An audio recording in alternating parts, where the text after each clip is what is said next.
C Joseph Vijay எனும் நான்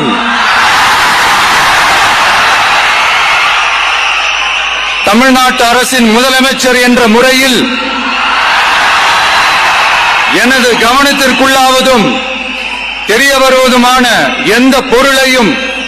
முதலமைச்சரின் கடமைகளை உரியவாறு நிறைவேற்ற தேவையான அளவுக்கன்றி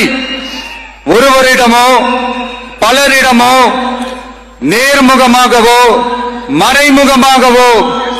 அறிவிக்கவோ வெளிப்படுத்தவோ மாட்டேன் என்று ஆண்டவன் மீது ஆணையிட்டு உறுதிமொழிகிறேன்.